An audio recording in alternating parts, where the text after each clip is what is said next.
Hello, friends, and welcome back to your 30 days of 30 minutes a day yoga challenge benefiting St. Jude. I'm so excited to share today's practice with you guys. Today we will have our second asana or pose-based practice, and today will all be floor stretches and floor poses. As we go further and further into this, we'll begin to integrate more and more poses along with our breathing and along with the meditative aspects that we learned in the first few days of the series. Let's get started. So this video will be the next 2 days of our series. For the first day, I invite you to really focus on finding the asana or the physical part of the practice, learning how the shapes feel and fit into your anatomy. And on the second day, I invite you to focus a lot more on the breath connection and on the mental aspects of mindfulness here. So since this is a series designed for absolute beginners, you'll want to have your yoga mat, or if you're just using a towel or a blanket or a carpeted stretch of floor, as long as you're comfortable, that's all that matters. If you do have anything like yoga blocks or a yoga bolster, or maybe a thick pillow or two, those can be useful today, but they're certainly not required. And neither is a puppy dog. All right, like usual, let's get started with some centering. Let's start off our centering by finding a comfortable seat. That might look like sitting in your Sukhasana or crisscross applesauce pose, or it might just look like extending your legs straight out in front of you, whatever is most comfortable for you. Whatever you choose, rock back and forth on your sits bones, and look for a sweet spot where you can sit up nice and tall. Your diaphragm has room to move, but you feel relaxed and comfortable. Place your hands onto your thighs, your knees, or wherever else feels comfortable. Then inhale, squeeze your shoulders up and into your ears. Exhale, roll them back and down. Inhale, squeeze them up. Exhale, back and down. One more time. Inhale, squeeze them up. Exhale, back and down. Take a little neck movement here if you'd like, getting any crunchiness or tension out of the neck. Then start to either blink your eyes closed or just soften your gaze, finding your drishti and finding some stillness. Begin by checking in with your breath today.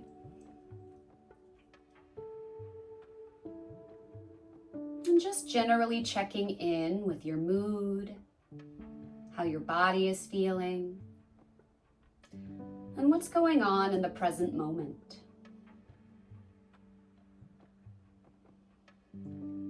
Do you find that your mind is calm and centers easily? Or do you maybe have some of that monkey mind, constantly tugged away by external distractions or internal intrusive thoughts? Whatever your experience is today, greet yourself with compassion and continue to breathe.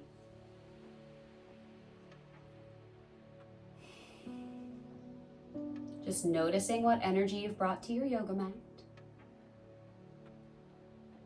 and releasing any tension or unhelpful expectations that you're carrying.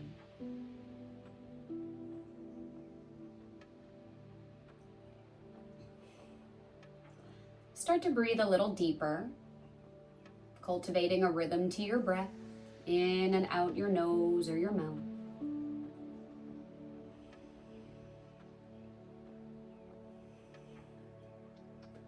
Whatever your breathing looks like, cultivate a conscious rhythm to it and lean into that rhythm, making it just a little bit deeper with each breath cycle.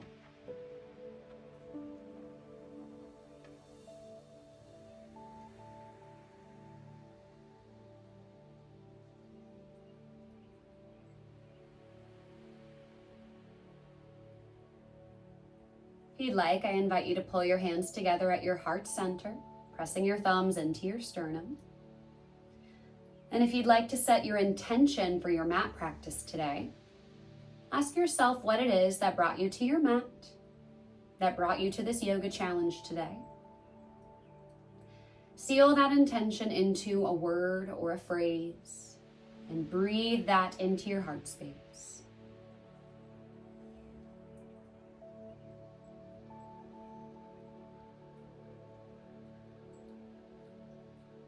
Seal in your meditation and your intention with one deep round of unifying, cleansing breath. Deep inhale through your nose and let it go out your mouth. Slowly start to blink your eyes open, return your gaze to the room around you, and let's cultivate our breathing and our meditative minds into some asana practice. Let's start out today with a little bit of pratapana, or all 6 spinal movements, to open up our bodies before we learn our new poses. So start out by taking your hands on top of your legs. Inhale, pull your chest open, shoot your tail back, lift your gaze and open your throat, coming back to our seated cow pose. Breathe out, push your thighs away, curl your chin into your chest, and tuck your tailbone. Breathe in, pull your chest forward, open up your collarbones. Breathe out, push your thighs away, curl your chin to your chest, separate your shoulder blades. Inhale, pull open up through your heart. Exhale, push and round, separate your shoulders, tuck chin to chest. Now you can keep going like this today. Or if you'd like to add on your shoulder movement, same spinal movement, but we add in an interlaced grip of our fingers. Inhale, lift your knuckles high, press your chest forward, flip your palms at the top, look up. Exhale, curl your knuckles in towards your ankles, chin to chest, tuck your tail. Inhale, lift up. Exhale, curl in. Let's take 7 or 8 more cycles of these and make it yours. First, grounding into the breath connection. Remember, inhale up, exhale down. And you can keep it simple, or if you'd like to add on a little bit of extra movement, maybe some side-to-side bending or twisting. Find what feels authentic and beneficial to your body today, and trust yourself as you experiment.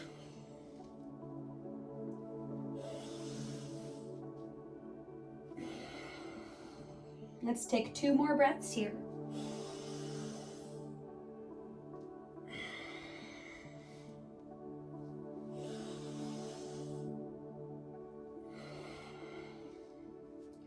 Then meet me with your hands to your heart center. Press your thumbs into your sternum, inviting compassion into your body. And take a deep inhale through your nose. Exhale, let it go out your mouth. All right, place your hands on top of your thighs, no matter what your seat looks like, especially if your hips or knees are getting a little pinchy here. Feel free to come into more of a straddle position. Whatever you choose, inhale to zip your spine up nice and tall, like a string is pulling you up. As you exhale, tilt towards one thigh. Inhale, scoot up and over towards the other thigh, all the way back up. So I'm starting with clockwise circles. Maybe you're starting with counterclockwise. As long as you switch directions at some point, it's perfectly okay to start either direction. First, ground into your breathing. Inhale up. Exhale down and around. And decide if you'd like to have smaller circles or maybe big ones with some shoulder and neck rolls. A lot of the asana practice in yoga, to me, is all about finding some funkiness, experimenting with some movements that might feel silly or look silly, and just enjoying that time to play and figure out what feels good. Start to switch directions if you haven't already done so. And give yourself permission here to try something new or that looks weird. And to release yourself from any movement you find that doesn't feel good. It's like you're really getting to know your body here. Let's take one more. And meet me seated back upright. We'll take a little bit of shoulder and neck stretching. So inhale, squeeze your right shoulder up and in towards your ear. Exhale, roll it back and down. Inhale, left shoulder up. Exhale, back and down. Let's take that a little faster. Inhale, right up, exhale, down. Inhale, left up, exhale, down. Inhale, up, exhale, down. Inhale, up, exhale, down. 3, 2, 1. All right. Straighten your legs all the way out. And if it's available to you, interlace your hands together behind your head. Push your elbows apart. Draw your spine into one straight line. Keep your rib cage pressing downwards rather than flared up. Inhale, grow tall. And as you exhale, start to bob forward. If you'd like to involve your hamstrings, you can also flex your feet forward. Inhale, grow tall. Exhale, bob forward and curl your chin into your chest. Stay like this, or for a deeper neck stretch, let your elbows hang heavy. Inhale, lift up. Exhale, sink a little deeper and hold for one more breath.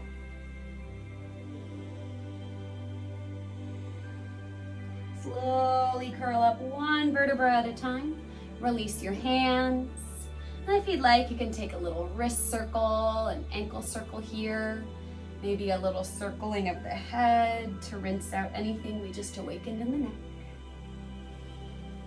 All right, now that we're all nice and warm with our spinal movements, we can get into some new poses. All right, now that we found some movement in our upper bodies and the upper part of our spine, we're ready to learn some new poses. Today we'll be focusing on learning some of the floor poses included in Sun Salutation A, which is a really key sequence in yoga. We'll begin with a little bit of back bending, starting super gentle, then advancing into deeper stretches, so long as those feel okay in your body. If you have a pillow or 2 yoga blocks, make sure you have them close to the top of your mat. Let's start by laying down on our bellies. Stack one hand on top of the other and release either your chin, mouth, forehead, or one cheek onto your hands like a little pillow. Separate your feet nice and far apart here and just pause.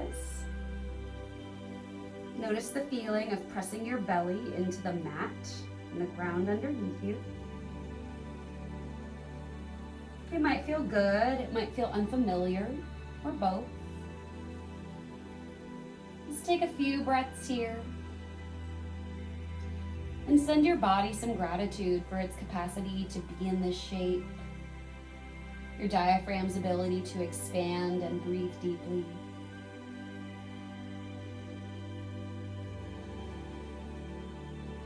Now you can keep your feet like this the whole time. This is really gentle on your low back.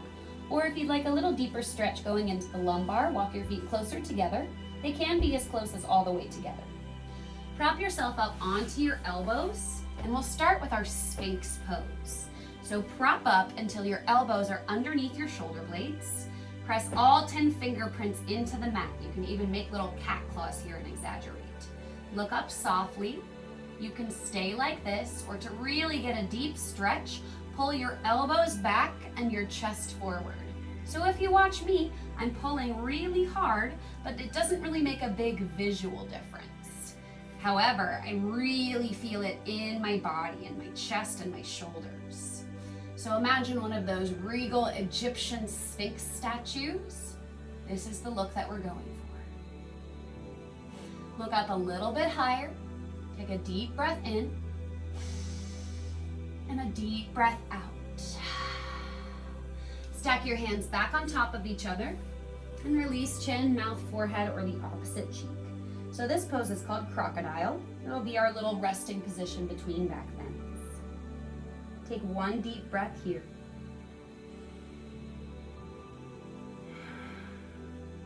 Slowly prop yourself back up.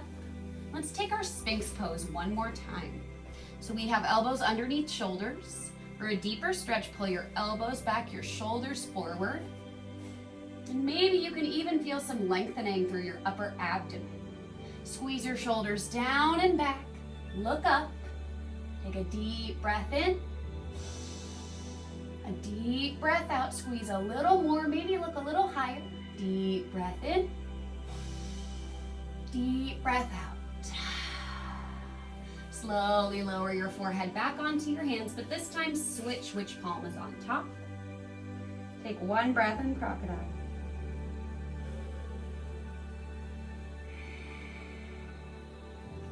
Good.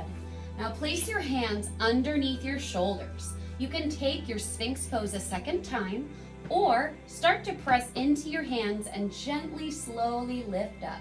Start out nice and low and listen to your low back. If you're feeling okay, you can extend more and more, maybe all the way to straight elbows, but know that this is not necessary to get benefit from the pose. Stop when your low back says this is enough, especially if you're in any kind of active pain. Now, if you'd like, you can take a pillow or 2 yoga blocks and place them underneath your elbows. And this is kind of a hybrid between Sphinx and the second back bend, Cobra. I like to interlace my hands when I do this and push away the bolster or the blocks. I get a lot more lengthening through my chest here without having to push up as high as for the Cobra back bend. So you choose what you take. You can take Sphinx, your hybrid Cobra or Sphinx with the prop, or press into your hands and lift all the way up to your version of high Cobra. Whichever one you choose. If you have your shoulders up into your ears, push them back and down. Softly look up. If you still want a deeper stretch, walk your hands a little further back towards your hip points. Soften through your glutes. Take a deep breath in and a deep breath out. And lower all the way down. Stack your hands on top and release here. If your low back feels a little bit sore, we'll stretch it out a little bit, but bend your knees, draw them far apart, and draw some circles with your feet. This will help release into your low back a little bit.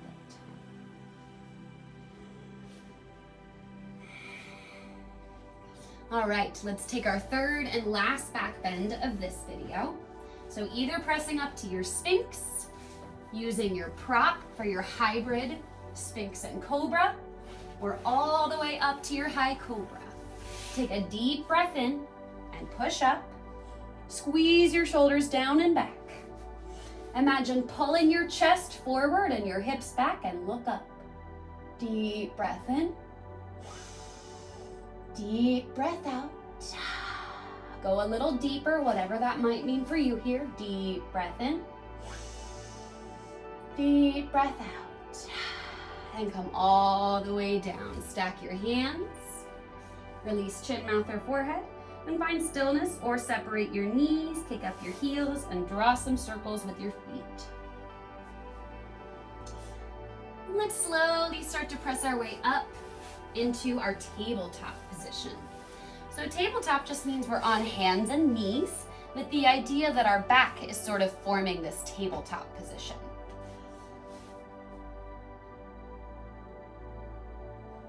Now from here, let's come into our child's pose. This is another one where having a pillow can be really helpful, but it's not necessary. So to come into your child's pose, you'll separate your knees about max distance apart, press your big toes together, then press your bum back towards your heels, and reach your arms forward until your forehead might be able to reach the mat or the ground. Sometimes it's helpful to lift the hips higher to access forehead to ground, or to draw the knees a little bit further apart. This is an active child's pose, which gets pretty deep into both the hip flexors and the shoulders. If it feels like too much, walk your knees a little closer in together. Now, if this feels like it's not working out, you can take a couple of pillows or a yoga bolster and place them either between your thighs, underneath your pelvis, or you can place a yoga block or a yoga bolster underneath your forehead to help bring your head to the ground. Find a space here that feels secure for you, where you can feel some good stretching either in your hips, shoulders, or both, and take a few deep breaths here.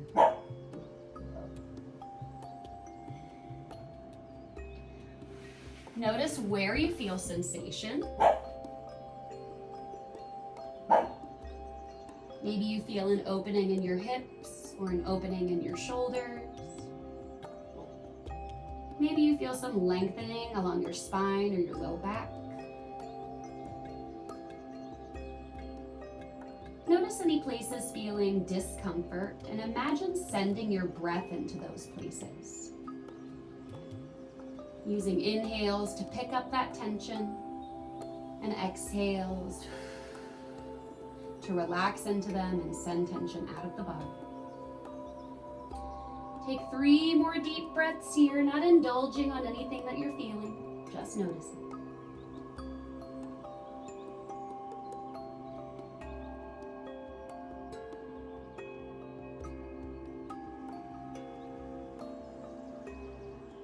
Slowly start to press back up into your tabletop position, coming back onto hands and knees. And if you'd like, you can wiggle your tail a little bit or shimmy your shoulders.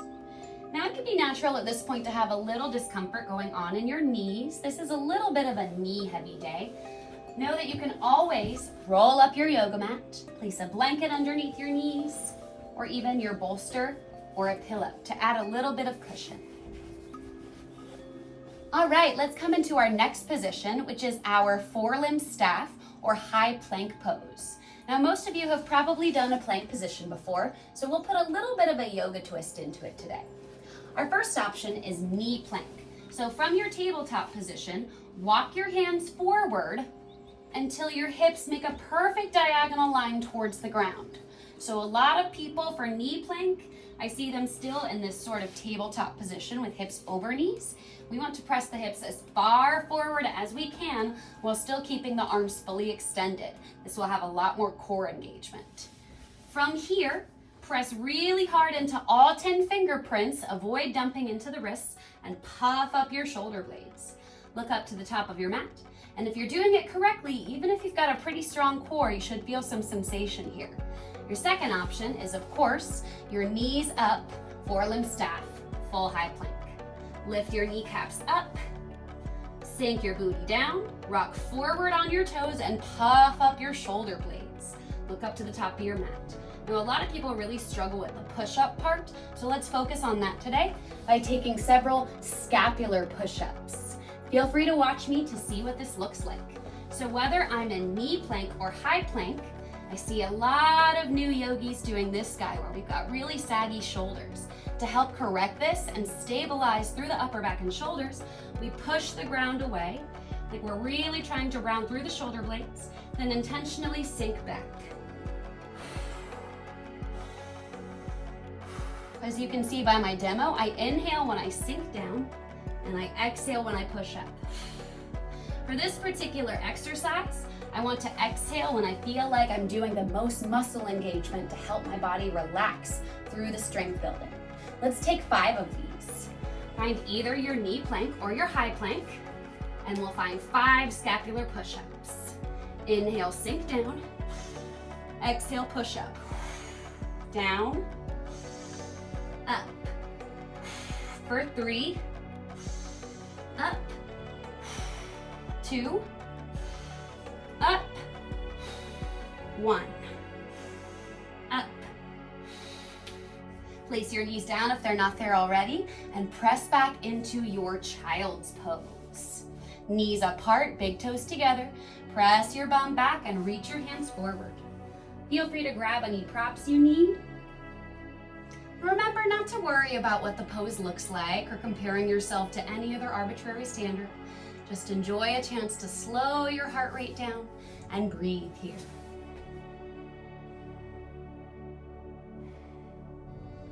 Let's take 3 more deep breaths and notice as your heart rate starts to slow down.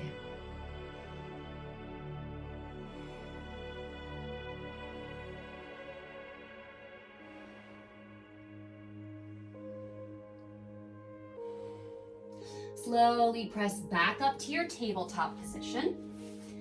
We've got one more shape to learn today. That is the classic downward facing dog. Most people, when they think of yoga, they think of this pose. For today, if you do have 2 yoga blocks or a stack of pillows or a yoga bolster, this can be really helpful at helping to open up your shoulders. If not, that's okay. Do the best you can. So from our tabletop position, if you have a prop, place your hands on top of your prop. This brings the ground up to you. Now, to get fully into our downward dog, start by lifting up your kneecaps into your full four-limb staff, high plank position. Then push into your hands. Bend your knees as you lift your hips skyward. Start with a really generous bend in the knees. Now pause here and notice what you feel. You might feel a lot of push in your shoulders, a lot of squeeze in your core, maybe some tightness in the hamstrings. Remember, you can always come down to your tabletop or take your child's pose. This is a really active position, so don't be shy about taking breaks as you learn it. When you're ready, come back up and let's start by taking the dog for a walk. So we press one heel towards the ground, bend the other knee in towards your chest, then switch. You might have heard my little knee pops there. That's pretty common in this pose. But what we're really doing is stretching out the hamstrings and the calves. Remember your breath. Don't hold your breath here, and you can always come down to your tabletop. Let's take one more pedal on each side.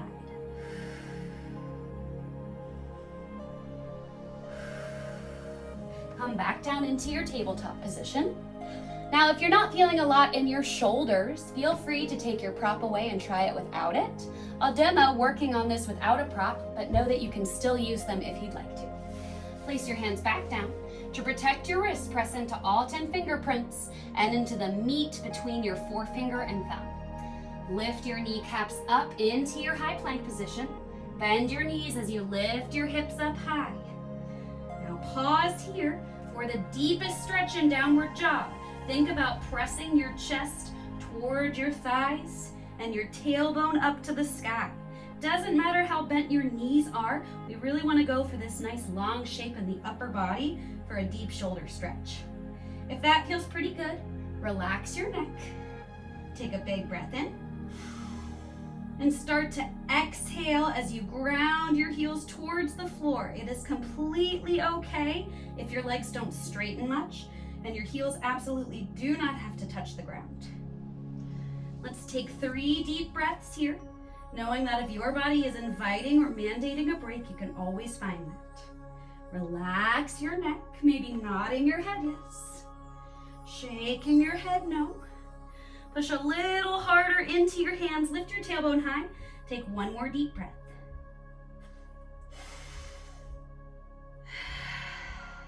Slowly release your knees down and let's press back into our child's pose.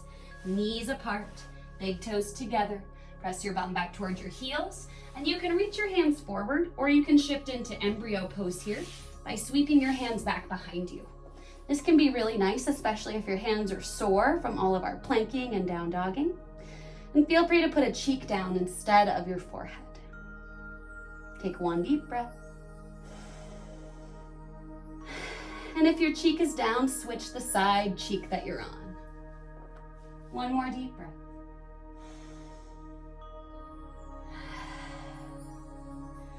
Place your hands back underneath you if you lifted them, and slowly press back up to a seated position. All right, let's have a little cool down time before our Shavasana. So we did some really wrist and knee heavy poses today. Let's give a little love to our hands and wrists before we come back to our meditation. So take your hands out in front of you and flex your fingers towards your face. Act like you're snatching something for 10, 9, 8, 7, 6, 5, 4, 3, 2, 1. Take one deep breath. Now act like you're flicking water off your fingers for 10, 9, 8, 7, 6, 5, 4, 3, 2, 1. Now interlace your hands together and draw some figure eights with your knuckles, stretching into all different sides of the wrists. Notice your breathing. And switch the direction of your figure eight drawing. It might be a little bit of a brain teaser, that's okay. And release the interlace, and if you'd like, you can circle your wrists or shake them out a little bit. Maybe shimmy out your shoulders a little bit. And let's find our Shavasana. So classically, for a full mat practice, our Shavasana is done laying down. Shavasana or corpse pose is also known as pentacle pose because traditional Shavasana is legs long, max distance apart, and hands either out to the sides with palms up or all the way up and overhead. However, I'm a firm believer in Shavasana just being whatever is comfortable for you laying down. For me, that usually means sliding a pillow underneath my kneecaps and placing one hand to heart, one hand to belly. You can feel free to experiment with whatever's comfortable for you. Once you're where you want to be, notice the curve of your low back. If you find it's pinching, you might also like to place a pillow under your knees or just softly reset your pelvic tilt by lifting your hips and placing them back down. Shimmy your shoulder blades comfortably underneath you. And slowly shake your head no to relax through the back of your neck. Start to blink your eyes closed or soften your gaze. And take a big inhale through your nose and out through your mouth. Start to settle into stillness here, remembering that our Shavasana or corpse pose is designed to be full stillness of body and of mind. See how much you can slow down your thoughts. And then start to see how little weight you can give to each thought. Allowing your mind to clear and quiet as you rest. We'll take 1 minute for today's Shavasana. Rest deeply, and I'll let you know when it's time to wake up.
Start to bring some soft movement back into your body. Maybe you wiggle your fingers and toes or circle your wrists and ankles. Maybe shake your head side to side or take a big good morning stretch with arms high and legs long. In your time, slowly curl your knees up into your chest, squeezing yourself into a little ball. And pause here as you give yourself a hug to send yourself a little gratitude for trying something new and showing up for yourself today. Slowly roll off to one side and use your arms to press your way up to a seated position. Meet me there with your hands to your heart center. And we end our yoga practice with our same phrase of Namaste, meaning the light and goodness in me sees and bows to the light and the goodness in you. Namaste. If you haven't already, please check out my St. Jude fundraiser page on Facebook or follow me on any other socials, and I will see all of you tomorrow. Take care and be well.